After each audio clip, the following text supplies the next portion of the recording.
देखते हैं कि क्वेश्चन हमारा क्या बोल रहा है। क्वेश्चन बोल रहा है कि इफ आर एन डिनोट्स, जो आर एन है ये किसको डिनोट कर रहा है, the number R dot R R R N digit.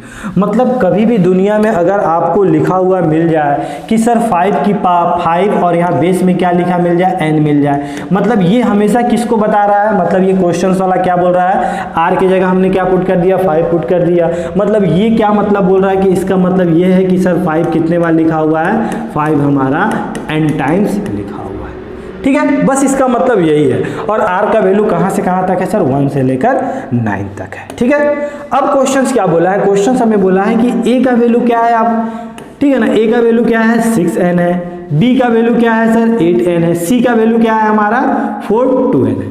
तो आपसे क्या बोला है कि ये चारों ऑप्शन में कौन सा ऑप्शन हमारा सही होगा। तो ऑप्शन देख के आपको समझ में आ रहा होगा कि सर हमें क्या करना है, हमें तो first of all A B C का वैल्यू पता करना पड़ेगा, तभी हम लोग ऑप्शन में पुट करके उसको सेटिस्फाई कर पाएंगे। बात तो समझ में आ रही है ना इतना। तो हम लोग क्या करेंगे, पहले इसका सिंप्लीफाई करके इसका वैल्यू निकालेंगे। तो ए की बात करें तो ए क्या दिख रहा है आपको, ए आपको दिख रहा है कि सर ए जो है हमारा वो क्या दिख रहा है, ए हमें दिख रहा है 6n दिख रहा है। मतलब ये किसको रिप्रेजेंट कर रहा है सर, ये बता रहा है कि 6 आज कितने बार लिखा हुआ है, 6 आज यहाँ पे n टाइम्स लिखा हुआ है, n बार लिखा हुआ है। ठीक है, अब सर इसे हमें सिंप्लीफाई करना, अब सर इसको मल्टीप्लाइड करना तो पॉसिबल है नहीं हमारे लिए, जो इसका मल्टीप्लाइड करके हम इसका वैल्यू निकाल लें। तो कुछ ना कुछ तो ऐसा चीज हो रहा होगा जो हमें समझना पड़ेगा इस क्वेश्चन को देख के, और उसको कन्वर्ट करना पड़ेगा सिंपलेस्ट फॉर्म में। अब वो कैसे होगा, तो अगर आप थोड़ा सा अच्छे से देखो तो आपको समझ में आ रहा है कि सर पूरे से अगर हम यहाँ से 6 कॉमन ले लेते हैं तो हमें अंदर क्या दिखता है, हमें यहाँ 1 1 1 1 कितने बार 1 दिख रहा होगा सर, n टाइम्स 1 दिख रहा होगा। कितने बार दिख रहा होगा, n टाइम्स हमें क्या दिख रहा होगा, 1 दिख रहा होगा।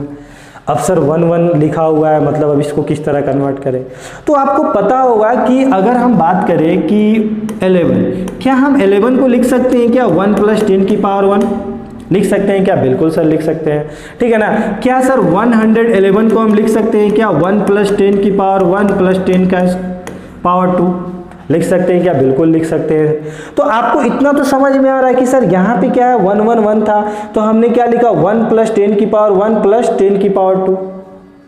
ओके, यहां तक कॉन्सेप्ट क्लियर हो रहा है। तो सर यहाँ पे 1 के, जब यहाँ पे 1 3 बार लिखा हुआ था तो हमारा 10 का पावर कहाँ तक लेके गए हम लोग, 2 तक ले गए। जब यहाँ पे 2 बार लिखा हुआ था 1 1 तो हम 10 की पावर कितने बार लेके गए, 1 बार लेके गए। ठीक है, सिमिलरली जब यहाँ पे 1 1 कितने बार लिखा हुआ है, n टाइम्स लिखा हुआ है, तो जब हम 10 की पावर लेके जा रहे होंगे वो कितने बार लेके जा रहे होंगे, उससे एक कम, मतलब n-1 बार। ठीक है, मतलब क्या आप इसको इस तरह लिख सकते हो क्या, आज सर हम इसको इस तरह में अच्छा नहीं लग रहा लिखने में, हम इसको इस तरह लिखे, बात तो बराबर है।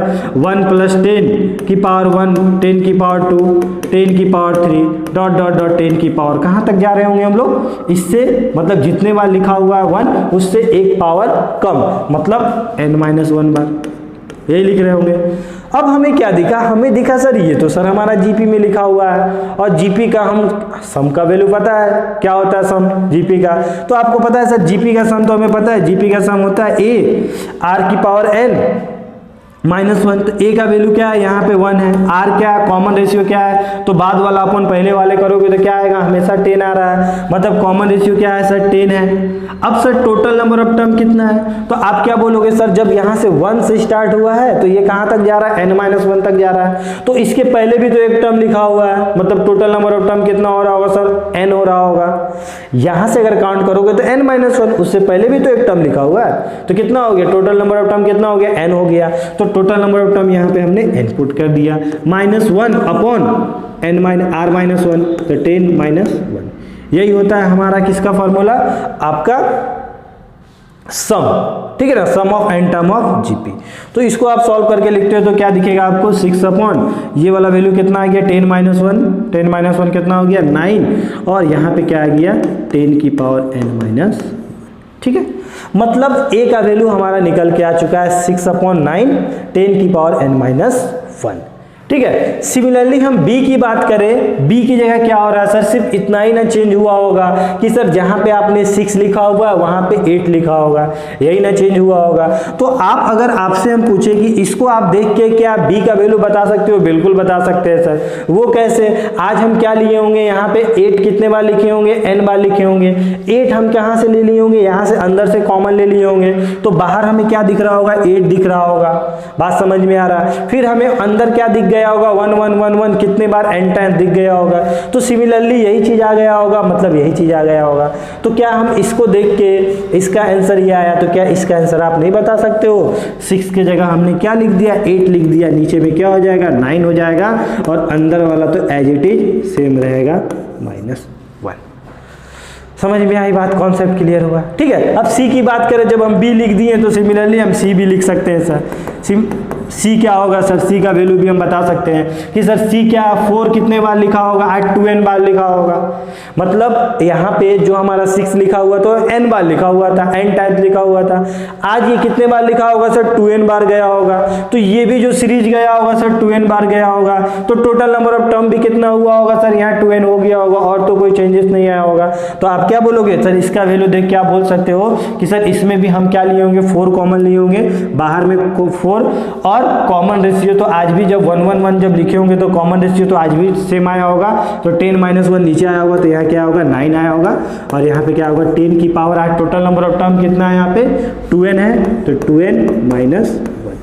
तो ये हमारा A है, और ये हमारा B है, और ये हमारा C है।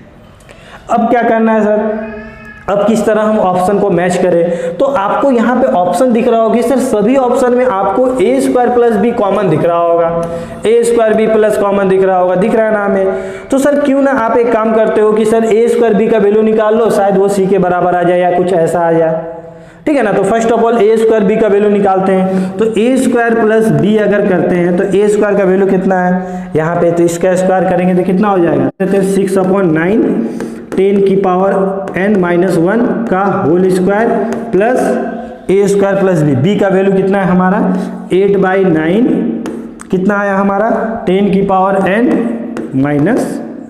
तो इसको सॉल्व करते हैं तो हम क्या बोलोगे, यहाँ पे काट रहे होगे आप लोग, कितने बार कट रहा होगा सर, ये वाला हमारा 2 बार और ये 3 बार। ठीक है। तो 3 का स्क्वायर कितना होता है, 9 होता है, यहाँ पे 9 ऑलरेडी है। यहाँ 2 का स्क्वायर कितना होता है सर, 4 होता है, और यहाँ पे 8 है, और 10 की पावर n - 1 का स्क्वायर लिखा हुआ है, यहाँ पे लिखा हुआ था। दोनों में से हम क्या ले सकते हैं, 10 की पावर n - 1 कॉमन ले लिए।